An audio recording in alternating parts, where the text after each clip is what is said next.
Well, the Polish people have had enough of the globalist agenda coming out of the European Union and Brussels, forcing their hand against to support Ukraine.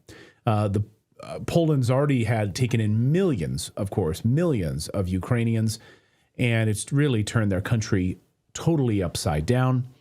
Well, Polish political member of parliament, Grzegorz Braun, has had enough. He has gone viral today for tearing down the EU flag and wiping his shoes on it and setting it on fire. Watch this.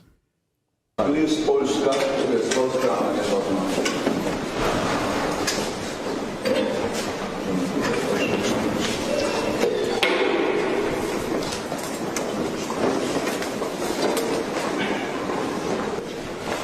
Może pan przedstawić nas taka aktywność? Nie no, tak jest. Przed południem w Ministerstwie Przemysłu nasi posłowie przeprowadzili interwencję poselską. Wow. Done. Tell me how you really feel about it. Polish politician, member of parliament, Grzegorz Braun joins us now from Warsaw. It is almost 10:30 at night over there.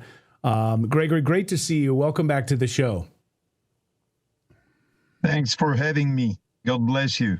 God bless everybody. Everybody. Well, God bless you. What do you want? Totalitarian systems.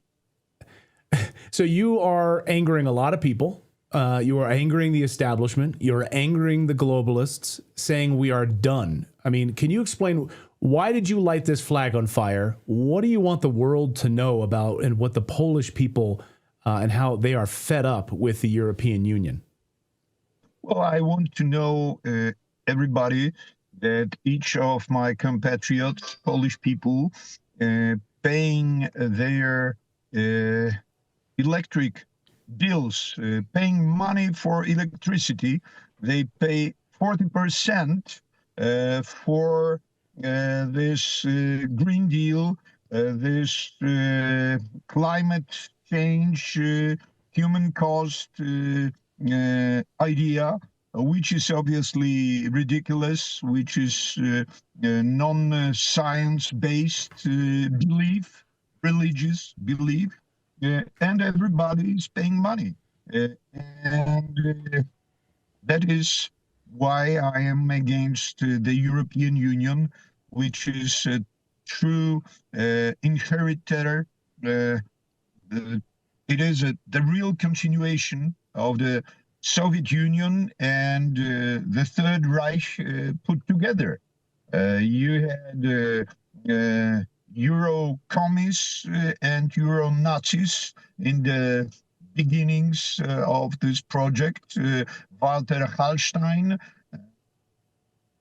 Hitler's lawyer, Altiero Spinelli, Stalinist communist, who predicted that nations and private property is supposed to vanish because they wanted to build their brave new world. I don't want to be a part of their brave new world, and that is why I oppose and protest. Now, I've never met an actual European from Europe who thinks that the EU makes their life better. Every European knows that the European Union is there only to add weight to your back. Misery. That's it. I don't know a single European who thinks that the European Union's doing great for them.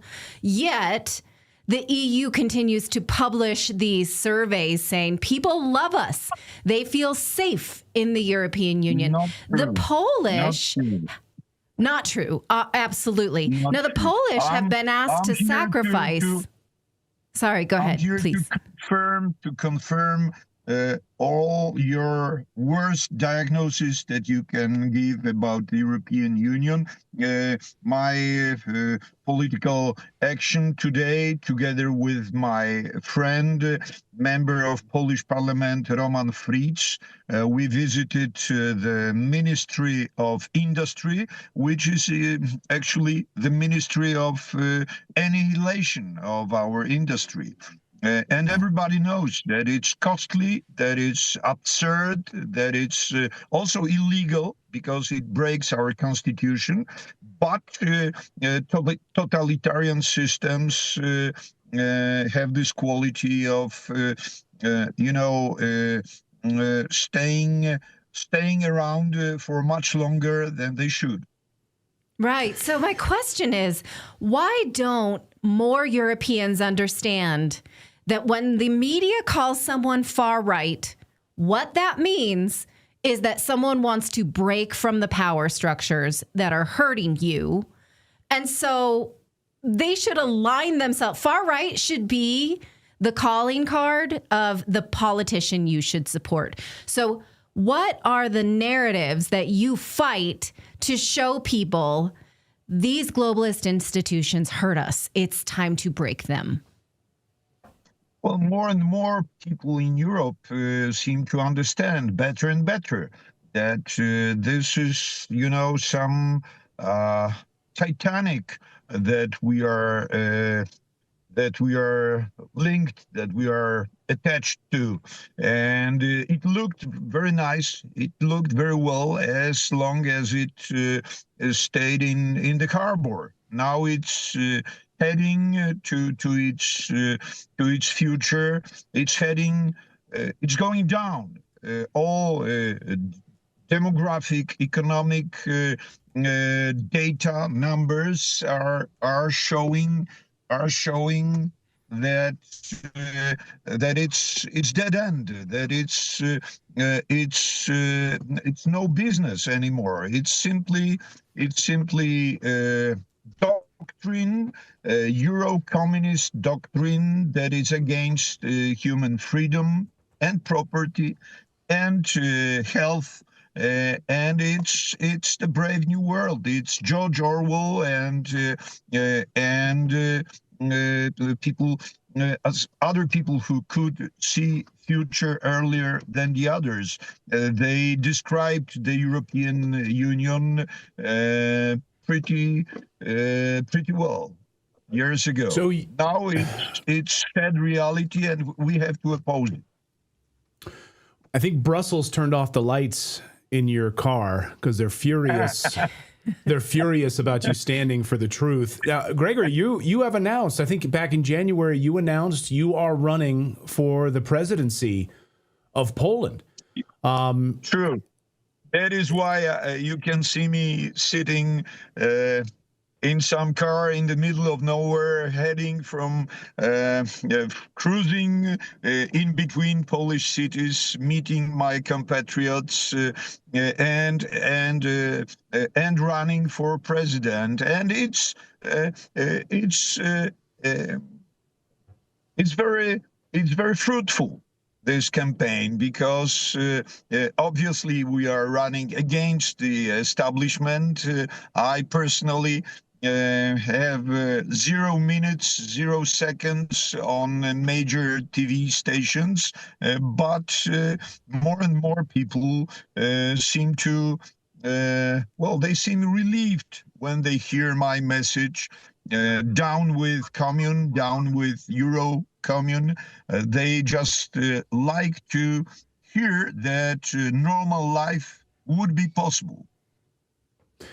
Yeah, I mean, I think it's fascinating because the last time you were on, I mean, millions of Polish people reached out to us and said, thank you for having Mr. Braun on the show. We don't see him on our local media. We have to tune into shows like Redacted to hear the truth. And they thanked us for having you on. One of your big messages then was about the Ukrainianization of Poland and how Ukraine, of course, has the boundaries, the flood of immigrants into your country has really remade Poland. Is that a big part of your message going forward?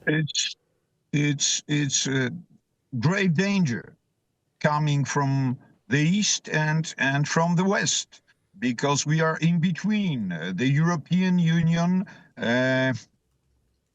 would like to force us to accept migration from the West. Mostly Germany is trying to re-export their problem, their social problems that they have to Poland. And from the east, millions of Ukrainians had crossed the border 3 years ago, and hundreds of thousands of them settled down here, and they are supported. It's not well enough put. Simply we pay 5% of our national growth product, 5% each year for some other nation. This is crazy. This is insane. Right. So Polish people who support the establishment, they may wonder, without the European Union, could Poland survive? But how much worse could it be, because they are supporting other nations, supporting wars that they don't belong in, based on a lie that Putin's coming to Poland next. And Polish farmers were asked to stop producing to privilege Ukrainian farmers since the war began. How bad could it be if Poland was going it alone without the European Union? This is the question that I am putting every day here. I'm asking my compatriots, my listeners, my voters, what else? What else would they do to us and have us accept what they do? Obviously, this is tyranny, and this is bankruptcy that we are facing here. Our agriculture, our mining, our regular everyday life is being ruined by these doctrines, false doctrines, and wrong directions, and obviously the danger of us being pushed into the war is the most horrific, very real danger, and I must say it is up to you. It is up to you, Americans, to spare us this tragedy, because the people who are in charge in Warsaw are very they are simply servants of your politicians. They are agents puppets of different foreign governments, and that is why Polish nation is not safe. It was never safe, but now it's really becoming more and more dangerous. And obviously, we can appreciate the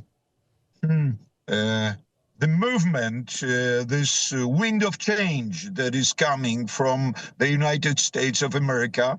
I myself would love to repeat Mr. Trump's some of his actions, like throwing out WHO, World Health Organization, canceling your version of the Green Deal, restarting mining, and so on and so on. But on the other hand, we are very worried that again the United States of America is going to sell us in the course of their great game that they are playing with Moscow, with Beijing. This is very dangerous, because American politicians and American army and CIA and DIA, I am afraid, have the keys to the politics in Poland, in Warsaw, and nobody knows now how they are going to use these keys. Yeah. Well, folks, you're looking at this could be the next president of Poland right here, Gregory Braun. We appreciate you joining us late at night, in between going to meet different Polish people, different campaign stops around Poland. I know you've been tireless there. Gregory, great to see you. Good luck to you. Thanks. And thanks for having me. God bless you. And let's try to do our best to not to find ourselves in the course of the Third World War. That would be really miserable. And Poland and Central Europe obviously would be the first playground of this war. So let's do everything to stop it. Thank you very much. Again. Yeah. Agreed. Thank you. Gregory, great to see you. Thank you so much. And good luck to you. There he is. And Greg, he's kind enough because he knows I have difficulty saying his first name in Polish. So he's like, you call me Gregory. So I will call you. You got a pass. Yes. That's nice. I tried to say it properly. It's just hard for me. But anyway, thank you. And you could be looking at the next president of Poland right there.